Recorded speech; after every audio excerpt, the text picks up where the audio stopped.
Buenas noches. Bueno, como les había dicho, vamos a revisar algunos temas en enfoque MIR. Obviamente, digamos, la explicación de algunos temas no va a estar completa o muy detallada, pues porque, hombre, el tema de las diapositivas y la presentación de los temas, pues siempre es largo. Sin embargo, voy a tratar de hacer un resumen de lo más rápido. En este caso, este tema, el de manifestaciones cutáneas en enfermedad sistémica, toca muchos temas de medicina interna, entonces, pues lo ideal sería que, como les había explicado en el inicio de la charla, cada uno pudiera aportar cosas de la especialidad que quiere.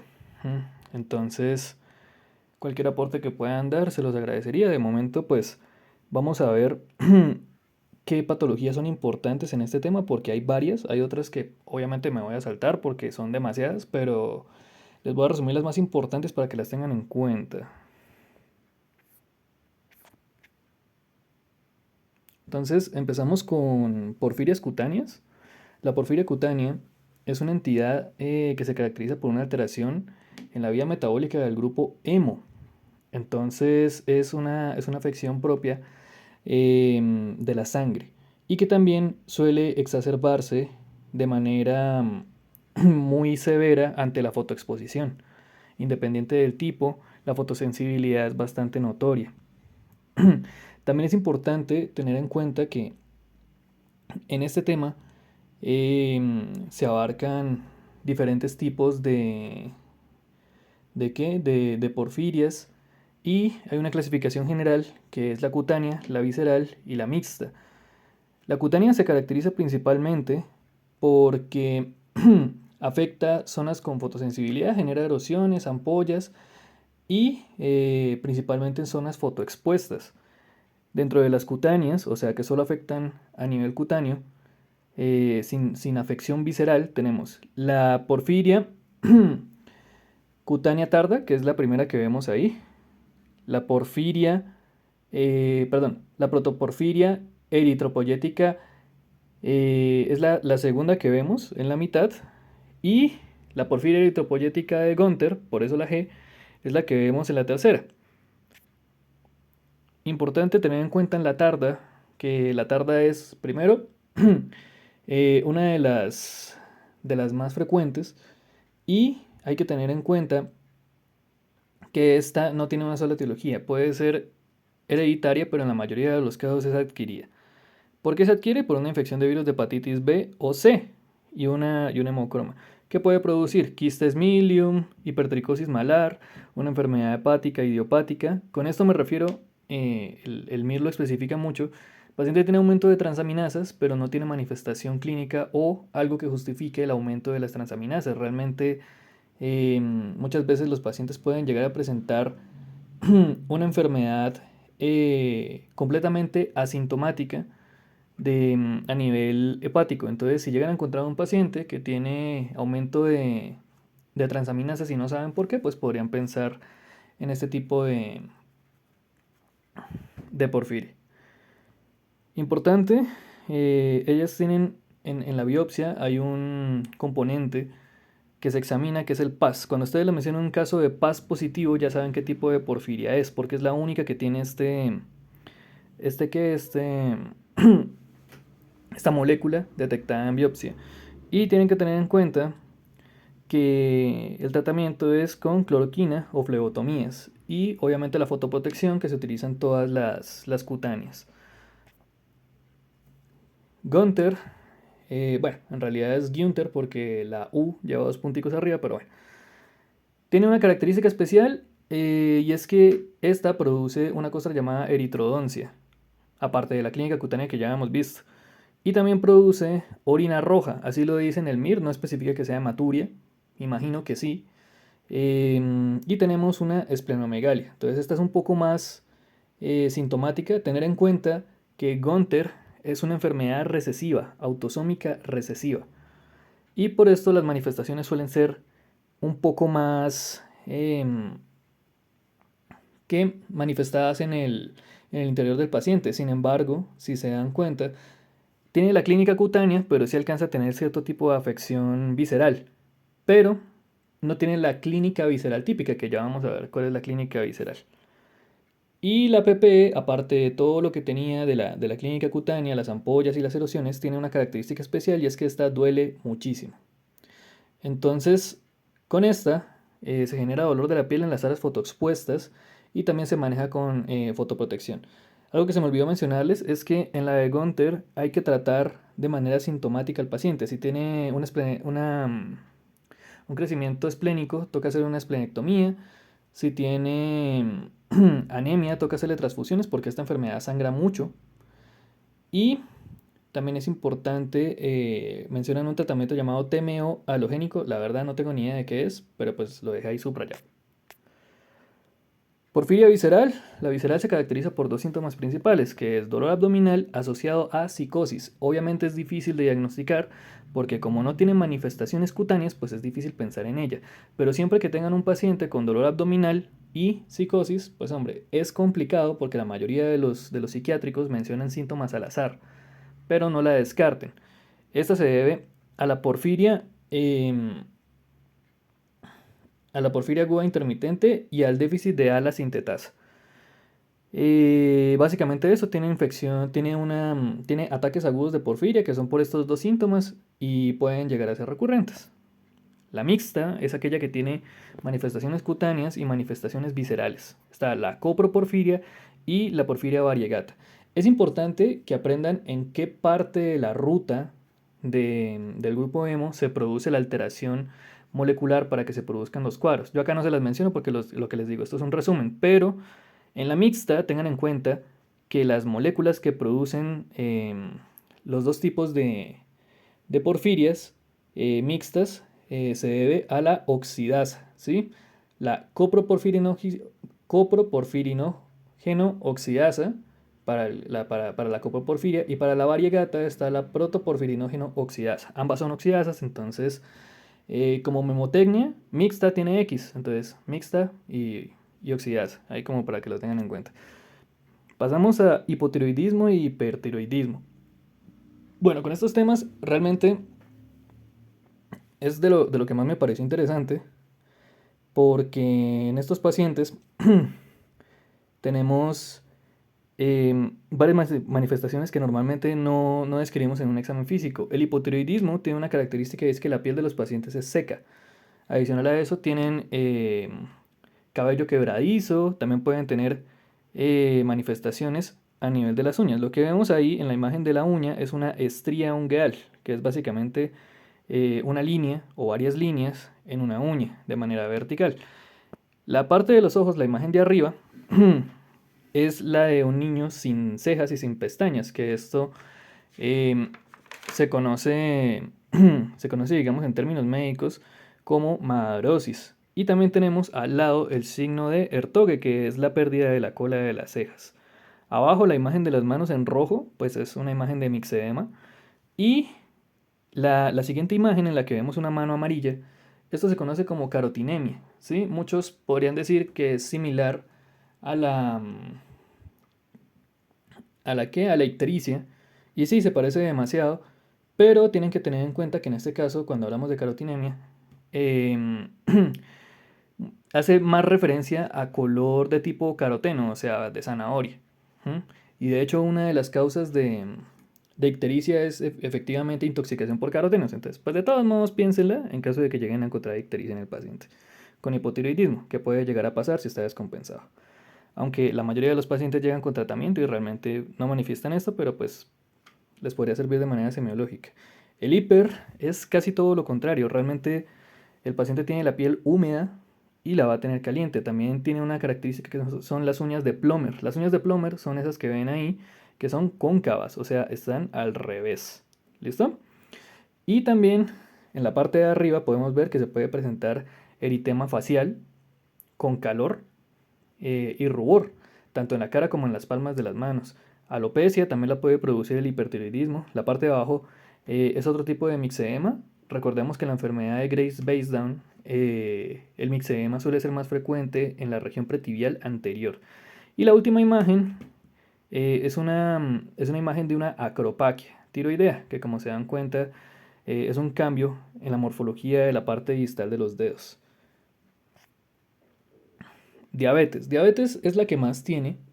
Algunas son asociadas a complicaciones, otras son manifestaciones propias o frecuentes de la diabetes.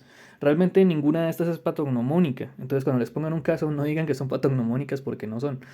Entonces, relacionado a complicaciones, tenemos la dermopatía diabética, que es la primera imagen, que son manchas, pápulas o placas de color marrón. ¿Listo? Son autoinvolutivas, es decir, que no requieren tratamiento, pero pueden recidivar.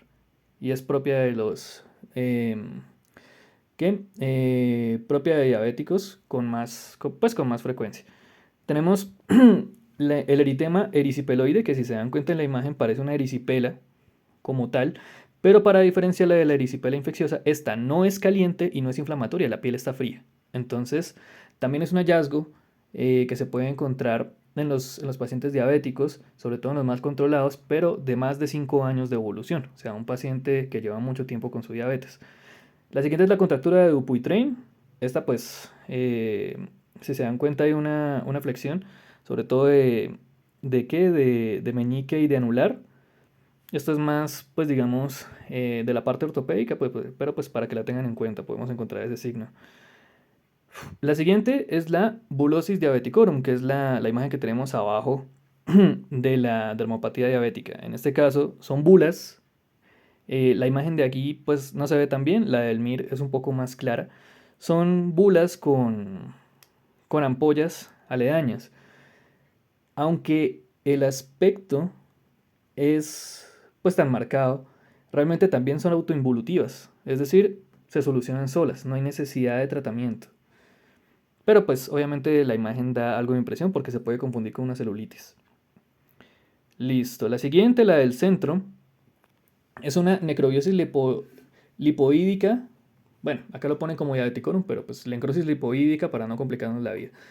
En este caso, es una lesión pretibial, igual que las que hemos visto, porque a los diabéticos se les afecta mucho la zona pretibial básicamente por las afecciones vasculares que tienen, ¿no? Entonces, en este caso, pueden haber telangiectasias alrededor de la lesión em, y también los pacientes, en este caso, sí requieren tratamiento. ¿Por qué? Porque, pues, requiere un manejo con corticoides para disminuir el tamaño de las lesiones. En este caso, sí estamos hablando de una manifestación que puede llegar a comprometer a nivel vascular al paciente. Entonces, esta se presenta en la mitad de los pacientes diabéticos. No es patognomónica, pero está. Entonces, para que por favor revisemos muy bien los miembros inferiores de los pacientes diabéticos. La siguiente imagen es un granuloma anular. Es una imagen que muestra un granuloma en la región dorsal de las manos. Las imágenes, pues realmente, si ustedes buscan en Google, no son tan buenas. La que está en el MIR es bastante clara porque muestra una forma de anillo alrededor de los nudillos del paciente o en la parte de atrás. Realmente es característico. Em, en este caso, también se puede llegar a solucionar a enfermedades tiroideas y teniendo en cuenta que también es propia de la diabetes, no requiere como tal tratamiento específico. ¿Listo? Y no se ha descrito ninguno tampoco. El esclerema adultorum, que es la siguiente, la imagen que ven del paciente al que le están apretando el cuello, es básicamente un paciente que tiene crecimiento o induración cutánea y pues el paciente tiene dificultad al movimiento del cuello. Aquí es importante que no siempre está asociado a diabetes, pero puede existir. Santomas eruptivos, lo que vemos ahí son imágenes producidas por hiperlipemia, pueden ser frecuentes en pacientes mal controlados y con afección de metabolismo de lípidos. Y la última, pues es la clásica, la que nos enseñan a todos, que es la acantosis nigricans. Sin embargo, tienen que tener en cuenta que la acantosis nigricans no es una lesión, digamos, tan suave, porque todo el mundo habla de acantosis nigricans como si fuera cualquier cosa, pero realmente, si ustedes revisan, eh, tienen que tener en cuenta que la acantosis nigricans es una manifestación precancerosa. Entonces hay que tener cuidado con eso. La alteración pancreática, en este caso, pues depende del tipo de afección de la que estamos hablando. Tenemos el eritema necrolítico migratorio, que es muy característico del glucogonoma, que es un tumor. Entonces es básicamente un eritema con necrosis y que pues va migrando a distintas partes del cuerpo. Cullen y Turner son manifestaciones propias de la pancreatitis hemorrágica. Cullen, una lesión o equimosis periumbilical, y Turner, una lesión también de tipo equimótica, pero en los flancos. Y tenemos las células fantasma, que las células fantasma se encuentran ya a nivel histológico, es decir, cuando vamos a estudiar el páncreas a través de biopsia, y en este caso nos podría indicar panculitis. ¿Listo? Enfermedad de Rendu-Osler, esta apareció en alguno de los exámenes que presenté el año pasado, no me acuerdo exactamente en cuál, creo que es de la UPB. Bueno, en este caso hablamos de una enfermedad propiamente sanguínea y con afectación de los vasos. Entonces tenemos un paciente con epistaxis, anemia, poliglobulia hipoxémica que puede llegarse a presentar, irónicamente, la mayoría de los pacientes tienen anemia, pero pueden llegar a desarrollar poliglobulia hipoxémica debido a que esta enfermedad también produce fístulas pulmonares. Y pues ahí podemos ver una imagen, es característico, se parecen a las arañitas de las piernas, pero realmente esa es una foto de un cuello. Y lo más característico en estos pacientes es que las lesiones pueden llegar a afectar la lengua, como podemos ver en la segunda foto. ¿Cuál es el tratamiento electrocoagular? Gianotti-Crosty es uno de los síndromes que se producen por infección por hepatitis B. Esto lo incluí pues pensando en la doctora Ángela,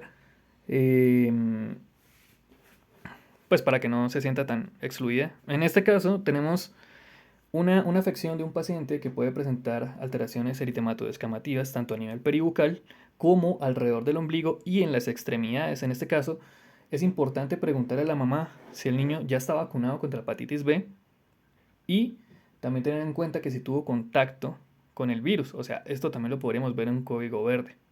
¿Listo? Y aquí vamos con las uñas en la enfermedad hepática. Entonces, cirrosis es la uña de Terry, que como pueden ver es blanquecina. Muerque es la hipoalbuminemia, que son líneas blancas alrededor de la uña. El surco... ay, Dios, espérame. El surco de Beau, en este caso estamos hablando de unas uñas que presentan una línea o un surco horizontal en el centro. Esto también se puede deber a una enfermedad hepática crónica. Y tenemos la de Wilson o lánula azul, que en este caso por afección del cobre, tenemos una coloración bastante marcada a nivel azulado en las partes proximales de la uña. En la enfermedad renal tenemos la uña mitad y mitad. ¿Por qué se llama así? Porque la mitad es blanca y la mitad es roja. Obviamente traten de no confundirlas con las anteriores, porque en este caso sí tenemos una coloración rojiza bien marcada.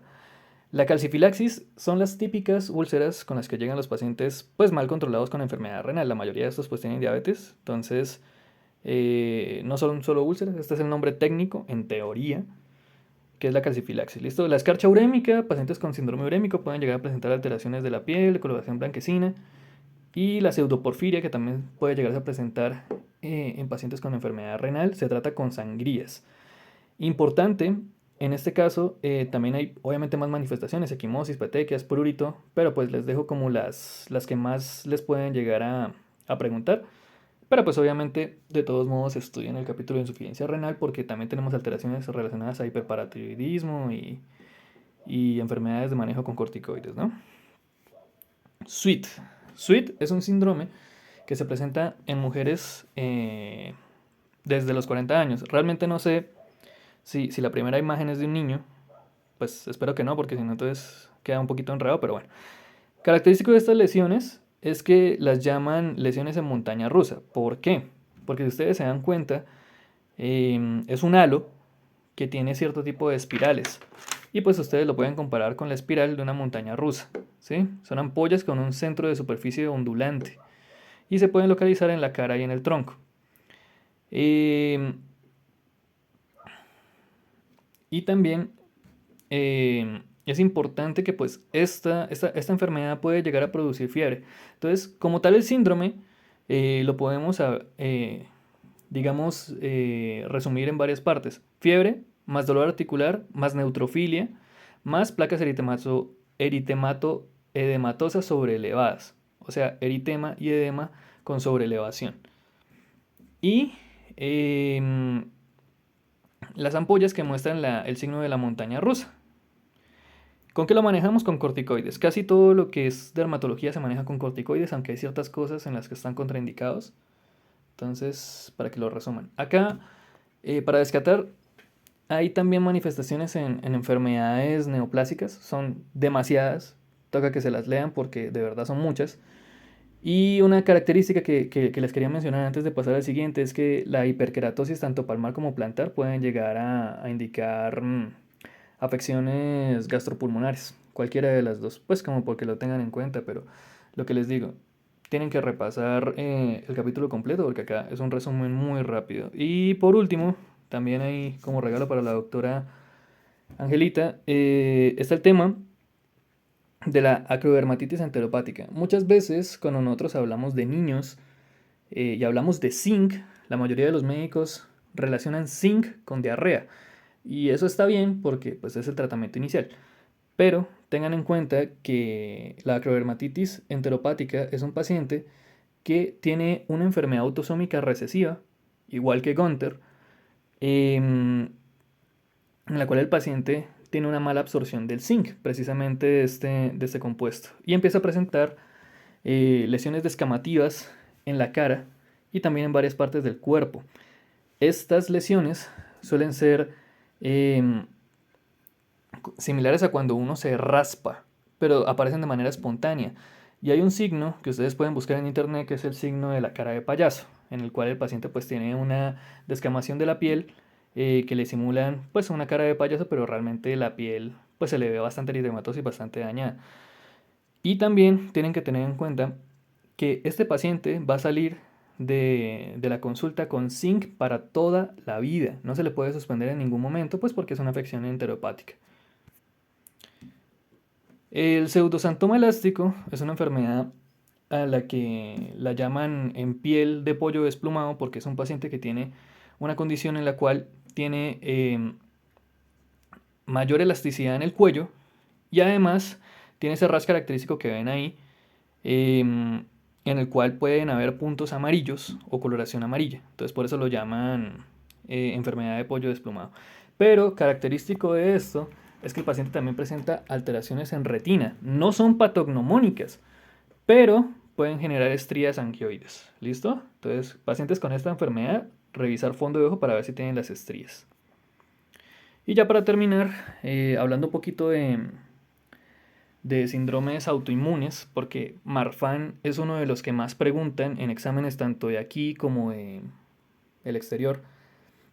Marfan es un síndrome que es un síndrome complicado, porque tiene muchas manifestaciones y muchas de ellas son irregulares, pero para que lo tengan en cuenta, la primera imagen nos muestra un paciente con alteraciones osteomusculares bastante marcadas y dentro de las que se mencionan el aumento de la cifosis. Si se dan cuenta, el paciente tiene una forma a nivel de la columna muy marcada en cifosis, además de la delgadez de las extremidades y, y otras alteraciones que pues podemos ver asociadas a la morfología del paciente. Lo que ven en la segunda imagen es una aracnodactilia. ¿Qué es una aracnodactilia? Es un paciente que tiene los dedos alargados y curvados. Entonces, cuando el paciente cierra el puño, si se dan cuenta, la morfología es muy distinta a la de una persona, pues, normal. El síndrome de Marfan lo preguntan mucho en oftalmología. ¿Por qué? Porque, pues, es un síndrome que produce afección del cristalino, produce luxación del cristalino y puede llegar a producir queratocono. Entonces, siempre que piensen en luxación de cristalino, piensen en Marfan porque es uno de los que más preguntan. La imagen de abajo, la del cuello, es una alteración que se conoce como elastosis perforante serpenginosa. Es una lesión que pues simula la forma de varias serpientes y pues se conoce básicamente con ese nombre. También es importante tener en cuenta que estos pacientes pueden presentar alteraciones cardiovasculares. El más frecuente es el prolapso mitral. Y muchas veces se asocian a aneurisma abdominal. Ehlers-Danlos es otra que preguntan mucho, realmente no es tan frecuente y es una enfermedad de esas que uno no sospecha nunca, pues porque casi no llega. Pero se relaciona y se sabe que tiene una alteración en el metabolismo del colágeno. Es hereditario de patrón variable. En este caso tenemos un paciente con una hiperelasticidad impresionante. O sea, el paciente puede llegar a doblar los dedos de la mano a niveles extremos. Y lo más característico del Ehlers-Danlos es que tienen hiperlaxitud en cuello. Es decir, pueden estirar bastante la piel del cuello. Y tienen cicatrices de papel de fumar. Y pues hasta aquí llegamos. Es un resumen muy rápido. Pero pues lo que les digo, o sea, cuando vayan a leer el capítulo se van a dar cuenta que hay otras manifestaciones de otras enfermedades. Les recomiendo mucho que por favor lean la parte de cáncer porque son muchas cosas. Y, y ya, de momento pues espero que aprovechen este resumen y cualquier cosita pues estamos hablando.